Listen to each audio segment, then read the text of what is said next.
आणि कधी झालंच नाही. ज्या वक्ताला अण्णाभाऊंनी आंदोलन केलं त्याच्या 25 वर्ष झाली. ही मुलं वाढवत वाढवत 25-30 वर्ष गेले. महाराष्ट्रभर मी फिरली, महाराष्ट्रभर माझ्या समाजाकडे लक्ष दिलं, समाजाला माझ्या जाणून घेतलं, समाजात गेली, समाजात बसली. पण समाजानं माझं दुखणं बघितलं, पण मी समाजाचं दुखणं बघितलंच नव्हतं. आज मुलं माझी मोठी झाली तर या समाजाच्या जीवावर माझी मुलं मोठी झाली. आज आरक्षण आरक्षण आरक्षण ह्याचा अर्थ आतापर्यंत मला माहित नव्हता. ज्या टाइमाला मी समाजात जायची, समाजात बसायची, समाजात कार्यक्रम व्हायचं आणि घरी यायची सचिनला म्हणायची, सचिन समाज लय आपला फरक यायला लागलाय.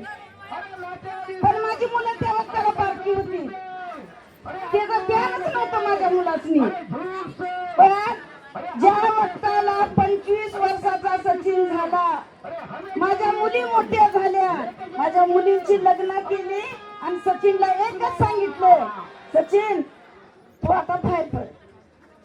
आतापर्यंत आपल्याला अंधारात ठेवलं आणि ह्यांच्या झोळ्या भरून घेतल्या. अण्णाभाऊचं कुटुंब कधी बाहेर येऊ दिलं नाही. मला अभिमान वाटतो. अरे तुम्ही आता सावित्रीमाईंनी सांगितलंच की तुमचं खाऊन खाऊन पोट फुगलेलं फुटायचंच बाकी आहे. या गरीब सरीब ज्या 58 जाती आहेत त्या गरिबांच्या मुखात कुठेतरी घास पडू द्या. आणि म्हणून अशी परिस्थिती असताना, मुंबईमध्ये पाणीच पाणी झालेला असताना, महाराष्ट्रातला मातंग समाज या ठिकाणी जमतो आपली व्यथा मांडण्यासाठी. खऱ्या अर्थानं या शासनाने त्याची हे केली पाहिजे.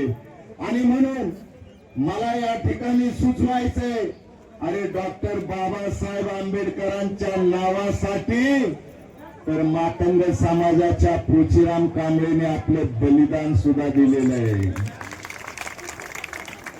या ठिकाणी संजय भाऊंचे, युवराज थोरात, चंद्रकांत लोंढे आणि ज्या लहुजी वसादांच्या समाधीवरनं सचिन भाऊंच्या पाठीशी महाराष्ट्रातला समाज उभा राहण्यासाठी ज्या माझ्या युवा नेत्या दीपक कसबेंनी जे प्रयत्न केले, आणि इंचे साहेब कुठे गेले, इकडे या. मातंग समाजाचा आवाज बुलंद करण्यासाठी आमचा महाराष्ट्रातला मातंग समाजाचा नेता पायाला फोड येईपर्यंत पुण्यापासून मुंबईपर्यंत चालत आला. याचा गर्व मातंग समाजाला आहे. मी जाहीरपणे स्पष्ट स्टेजवरून सांगतो, आमचा काही सेकंडवर विश्वास नाही. आम्ही संघटना मिळून आंदोलन उभा करून लढू. तुम्ही सगळ्यांनी अशीच साथ द्या, एवढंच तुम्हाला सगळ्यांना सांगतो.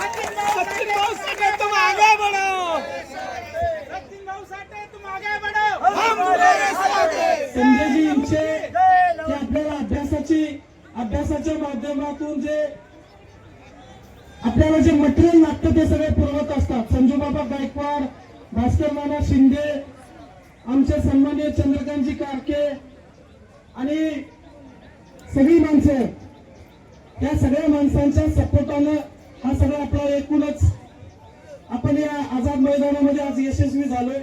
पावसामुळे थोडा दुष्परिणाम झालेला आपल्या मोर्चामध्ये, पण शासनाकडे चांगला मेसेज गेलेला आहे आणि हे आंदोलन यशस्वी झालेलं आहे. आम्ही आपण खूप जण या मोर्चामध्ये आला, सगळ्यांनी चांगल्या पद्धतीने सपोर्ट केला. पदयात्रेचं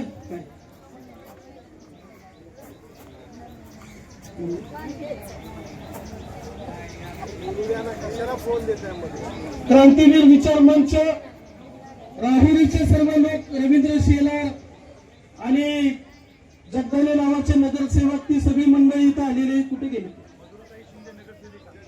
मधुराताई शिंदे नगरसेविका, म्हणजे लय नावं विसरली आणि आम्हाला स्टेजवर बोलू दिलं नाही. मुंबईच्या लोकांनी, दीपक आव्हाडे ठाण्याहून आलेले, आपल्या अभंगभाऊ शिंदे, ही सगळी मंडळी, सगळी मोठी माणसं, समीर नेटके, सगळ्यांनी, आता आपण सगळ्यांनी,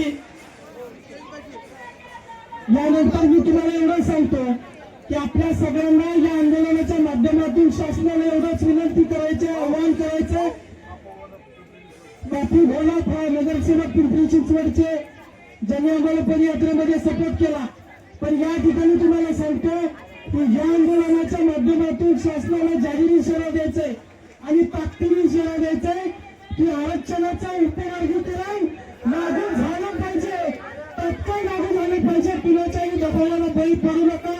तेलंगणाने केलंय, कर्नाटकने केलंय, या ठिकाणी वाद लागण्याची शक्यता आहे, भांडण होण्याची शक्यता आहे. ज्याने खाल्लंय त्याची चोरी आता उघड झाली आणि त्याला कळालं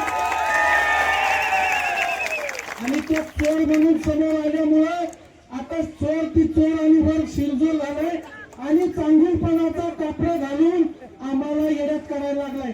तो उघडा पडल्यामुळे तो भरकटलाय, घाण शिव्या देतोय, काही बोलायला लागलाय. त्यामुळे आपल्याला या शासनाने याची तात्काळ दखल घेतली पाहिजे, नोंद घेतली पाहिजे आणि बांधवांनो आपलं हे आंदोलन आपण अशा पद्धतीने पुढे घेऊन जाऊया अशी अपेक्षा व्यक्त करतो आणि तुम्हाला सांगतो उठू नका लगेच, सगळ्यांनी उठू नका. आपल्याला ज्या सावित्रीबाईंच्या आशीर्वादाने हे आंदोलन पदयात्रा आम्ही सुरू केली. ठीक आहे, पहिली पदयात्रा नाही.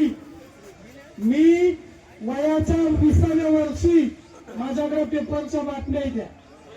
2010 मध्ये आम्ही औरंगाबाद म्हणजे आजचं संभाजीनगर, त्यावेळेचा औरंगाबाद ते मुंबई पायी पदयात्रा काढली ती 2010 मध्ये वर्गीकरण झालं पाहिजे म्हणून. तेव्हा सोशल मीडिया नव्हता. संजय इंचे, चंद्रकांत तारके, त्याच्यावर एक पुस्तक सुद्धा संजय, हे पुस्तक त्याच्यावर लॉंग मार्चचं पुस्तक आहे. म्हणजे ही लढाई फार दिवसापासूनचे बाबासाहेब गोखले साहेबांचं याच्यामध्ये आयुष्य गेलंय, अनेक संघटनांचं आयुष्य गेलंय आणि आपल्याला ही लढाई जिंकायची. फक्त मी तुम्हाला या निमित्ताने सांगतो की आता सावित्रीबाई बोलणार आहेत आणि मगच सगळ्यांनी उठायचं, ही गोष्ट लक्षात घ्या. सगळ्यांना मनापासून धन्यवाद देतो आणि सप्रेमच्या ऐवजी